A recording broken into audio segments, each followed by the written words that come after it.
Écoutez Sichot Chelek Yud Gimel, première Sicha sur Nassau.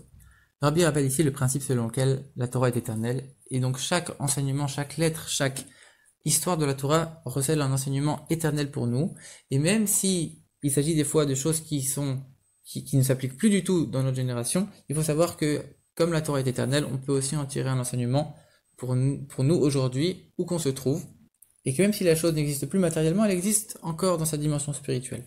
Et c'est le cas ici pour notre paracha, dans le conte des enfants de Lévi, des enfants de Gershon, des enfants de Kehat. A priori, ce conte, il a eu lieu une seule fois, il est terminé depuis plusieurs milliers d'années, mais il faut savoir que spirituellement, il existe toujours et il y a un enseignement à en tirer. Il faut d'abord, pour d'abord comprendre ça, il faut comprendre pourquoi les enfants d'Israël sont restés 40 ans dans le désert. Alors on sait qu'ils ont fait la faute avec les explorateurs, ils n'ont pas voulu rentrer dans la terre d'Israël. À cause de ça, ils ont été punis de ne véritablement pas y rentrer.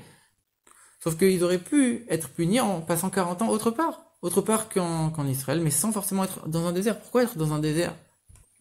Et la Brazakni explique dans l'écoute Torah que le désert représente la source de toutes les choses négatives, de toutes les forces du mal.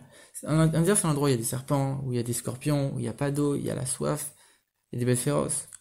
Ça représente les forces du mal, et par le fait que les Béné Israël y résidaient et y voyageaient dans le désert avec le Mishkan, ils ont transformé tout ce désert en endroit où on pouvait habiter, en endroit de sainteté. Ils ont transformé toutes ces choses négatives, ces forces du mal en sainteté.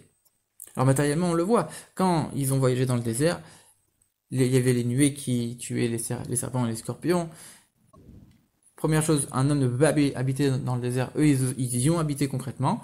Et deuxième chose, un désert, c'est pas une terre fertile, il n'y a pas d'eau, on peut rien y planter. Et pourtant, eux, ils avaient le mérite d'avoir le puits de Myriam.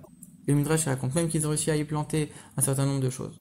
Et de la même manière que c'était comme ça matériellement, spirituellement, c'est comme ça. Ils ont transformé le désert spirituel, les choses du mal, en force du bien, en force positive, en Gdusha, en sainteté.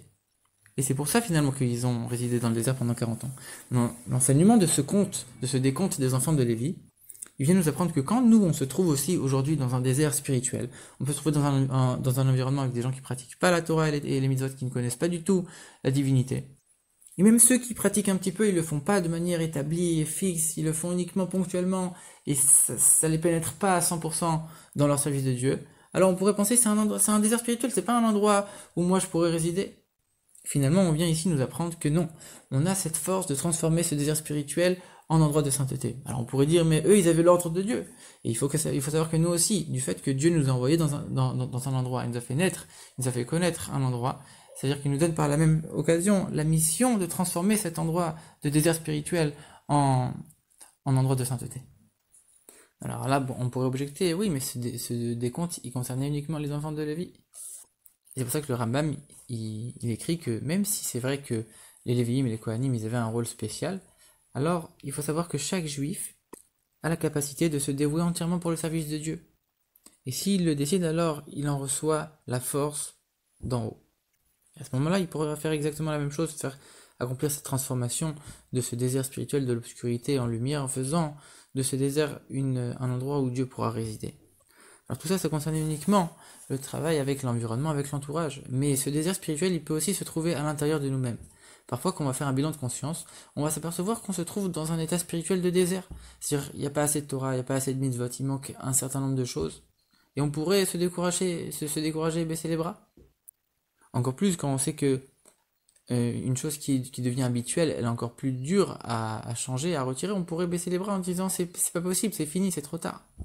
Rabbi précise que l'enseignement des enfants de Lévi, c'était que eux, ils ont commencé à servir dans le Mishkan, ils ont commencé à être comptés à partir de 30 ans. Et donc, ils n'avaient aucun contact avec ce service avant leurs 30 ans. Ils pourraient dire, mais ça y est, c'est trop tard, moi j'ai déjà été habitué à plein d'autres choses.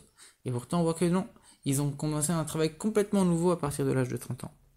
C'est pour ça que chaque juif, peu importe c'est quoi sa situation spirituelle, a les capacités de sortir de ses habitudes, de sortir de sa situation, de sortir de ce désert pour arriver à un endroit où Dieu pourra résider. Faire résider Dieu à l'intérieur de lui, tout comme Dieu réside à l'intérieur du Mishkan. Pour faire résider Dieu dans le monde, il y a deux manières, c'est enlever les choses négatives et faire du positif, sur Mira Setov. À l'image d'un palais qu'on construirait pour un roi, où d'abord on nettoierait le palais, ensuite on amènerait des belles choses dans le palais. On ne peut pas amener des belles choses dans un palais qui est sale. De la même manière, d'abord on enlève les choses négatives, après on fait le positif. Ça, c'est représenté par les enfants de Lévi. Gershon, c'est Geresh, ça veut dire chasser le négatif. Kehat, ça veut dire rassembler. Rassembler les bonnes choses positives. Et Gershon, il était né avant Kehat. C'est-à-dire que d'abord, on enlève le mal, après, on fait le bien. Et c'est aussi illustré par leur travail dans le Mishkan. Les enfants de Gershon, ils portaient les tentures du Mishkan qui entouraient l'ensemble du Mishkan, alors que les enfants de Kehat, ils portaient les ustensiles à proprement parler qui avaient un vrai rôle. De la même manière, quand on s'écarte des mauvaises choses, des mauvaises habitudes, ça nous protège, ça protège l'ensemble du service de Dieu, à l'image des tentures qui protégeaient l'ensemble du Mishkan. Alors que quand on fait des bonnes choses, ça c'est quelque chose à part entière, qui a à l'image du Aaron, du Shulchan, la table, l'arche sainte, etc., qui avait un vrai rôle dans le Mishkan. Et par ces deux types de travaux, on peut faire résider la présence de Dieu ici-bas, transformer le désir spirituel qui soit autour de nous, à l'intérieur de nous, en endroit où Dieu pourra résider.